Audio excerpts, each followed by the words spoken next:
നമസ്കാരം. ഇന്ന് 2024 മെയ് 31 വെള്ളി. ദേശാഭിമാനി മുഖപ്രസംഗം. അവതരണം രമ്യ മനോജ്. മോദി അവഹേളിച്ചത് മഹാത്മാഗാന്ധിയെ. വർഗീയ വിദ്വേഷ പ്രചാരണത്തിന്റെയും ചരിത്ര നിഷേധത്തിന്റെയും പ്രതീകമാണ് സംഘപരിവാർ മൂർച്ചയിൽ വാർത്തെടുക്കപ്പെട്ട ഇന്ത്യയുടെ പ്രധാനമന്ത്രി നരേന്ദ്രമോദി. 18ാം ലോക്സഭാ തിരഞ്ഞെടുപ്പിന്റെ പ്രചാരണങ്ങളിലെല്ലാം തരംതാണ വിദ്വേഷ പ്രചാരകനായി മാറുകയായിരുന്നു മോദി.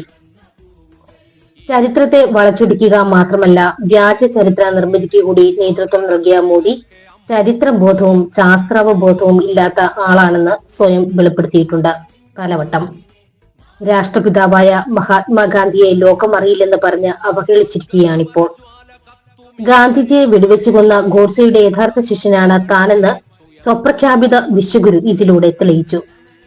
ബ്രിട്ടീഷ് സംവിധായകൻ റിച്ചാർഡ് ആറ്റൻബറോയുടെ ഗാന്ധി സിനിമ 1982 പുറത്തിറങ്ങും വരെ മഹാത്മാഗാന്ധിയെ ലോകം അറിഞ്ഞിരുന്നില്ലെന്നാണ് ABP ന്യൂസ് ചാനലിന് നൽകിയ അഭിമുഖത്തിൽ മോദി പറഞ്ഞത്. 75 വർഷത്തിനിടെ ഗാന്ധിയെക്കുറിച്ച് ലോകത്തെ മുഴുവൻ അറിയിക്കേണ്ട ഉത്തരവാദിത്തം രാജ്യത്തിനുണ്ടായിരുന്നില്ലേ? ആരും അദ്ദേഹത്തെ അറിഞ്ഞില്ല. മാർട്ടിൻ ലൂതർ കിങ്ങിനെയും നെൽസൺ മണ്ടേലയെയും ലോകം തിരിച്ചറിഞ്ഞെങ്കിൽ അവരെക്കാൾ ഒട്ടും പിറകിലില്ലാത്ത ഗാന്ധിക്ക് എന്തുകൊണ്ട് ആ അംഗീകാരം കിട്ടിയില്ല? ലോകമാകെ സഞ്ചരിച്ച ശേഷമുള്ള അനുഭവമാണ് പറയുന്നതെന്നും മോദി തട്ടിവിട്ടു. 1930 മുതൽ തന്നെ രാജ്യത്തിന്റെയും ലോക മാനവരാശിയുടെയും ചിന്തയിലും ജീവിതത്തിലും വലിയ സ്വാധീനം ചെലുത്തിയ വ്യക്തിയായിരുന്നു ഗാന്ധിജി.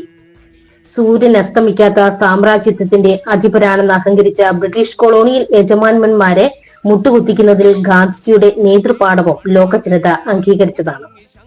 3ാം ലോകരാജ്യങ്ങളുടെ സ്വാതന്ത്ര്യ സമരങ്ങൾക്ക് ആവേശവും പ്രചോദനവുമായത് ഗാന്ധിജി ആയിരുന്നെന്ന് ലോക ചരിത്രത്തിൽ തന്നെ രേഖപ്പെടുത്തിയിട്ടുണ്ട്. എനിക്ക് രാമനെന്ന് പറഞ്ഞാൽ റഹീമും കൂടിയാണ് എന്ന് ഉറക്കെ പറഞ്ഞതിന് മോദിയുടെ മുൻഗാമികൾ കൊല ചെയ്ത മഹാത്മാഗാന്ധിയുടെ പാഠങ്ങൾ വർഗീയതയ്ക്കെതിരായ സമരത്തിന്റേത് കൂടിയാണ്. കഴിഞ്ഞ നൂറ്റാണ്ടിൽ വിജയത്തിലെത്തിയ 2 സ്വാതന്ത്ര്യ സമര പ്രസ്ഥാനങ്ങളായിരുന്നു ദക്ഷിണാഫ്രിക്കൻ സ്വാതന്ത്ര്യ സമരവും അമേരിക്കൻ സിവിൽ റൈറ്റ്സ് മൂവ്മെന്റും. മനുഷ്യ അന്തസ്സെന്ന ഒരൊറ്റ വിഷയത്തിന്മേൽ നടന്ന ഈ പോരാട്ടങ്ങൾ വിജയത്തിലെത്തിയത് ആയിരക്കണക്കിന് മനുഷ്യർ സ്വന്തം ജീവൻ ബലികൊടുത്താണ്. ലോകശ്രദ്ധ നേടുകയും എല്ലാവരുടെയും പിന്തുണ ആർജിക്കുകയും ചെയ്ത മഹത്തായ ഈ പോരാട്ടങ്ങളുടെ പ്രചോദനം മഹാത്മാഗാന്ധി ആയിരുന്നെന്ന് പറഞ്ഞത് യഥാക്രമം നെൽസൺ മണ്ടേലയും മാർട്ടിൻ ലൂതർ കിങ്ങുമായിരുന്നു.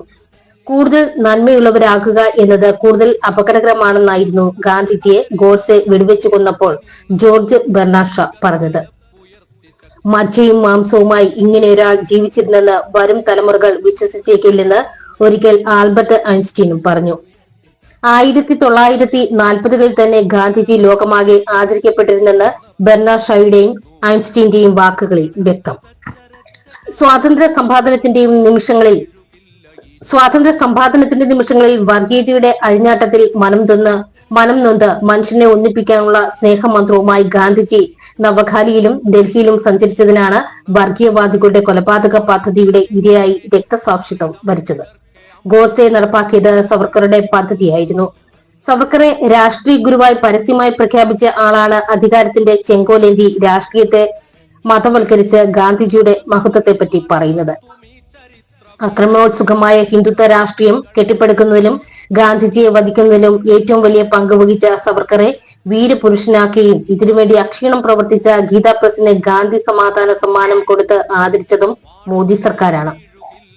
1982 മുമ്പ് മഹാത്മാഗാന്ധിയെ കുറിച്ച് അറിയാത്ത ഏത് നാട്ടിലാണ് മോദി ജീവിച്ചത്?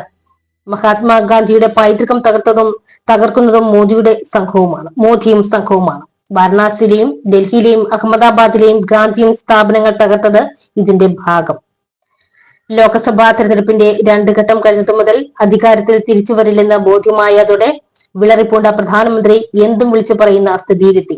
രാജ്യത്തെ പ്രധാനമന്ത്രിയിൽ നിന്ന് ഒരിക്കലും ഉണ്ടാകാൻ പാടില്ലാത്ത തരത്തിലുള്ളതും ആളുകളുടെ ബുദ്ധിശക്തിയെയും ചരിത്രത്തെയും ചോദ്യം ചെയ്യുന്നതുമായ കളവുകളും വ്യാജങ്ങളും വർഗീയ വിദ്വേഷ പ്രസംഗങ്ങളും പ്രസ്താവനകളുമാണ് ഉണ്ടാകുന്നത്. പ്രധാനമന്ത്രി ജനങ്ങളോട് പറഞ്ഞുകൊണ്ടേയിരിക്കുന്നത് നിരവധി അസംബന്ധങ്ങളാണ്. ഇതിനു പിന്നാലെയാണ് കന്യാകുമാരിയിലെ വിവേകാനന്ദ പാറയിൽ 2 ദിവസം ധ്യാനമിരിക്കുന്നത്. ഇത്തരം ആഭാസങ്ങൾക്കെതിരെ ജനങ്ങൾ മറുപടി നൽകുക തന്നെ ചെയ്യും.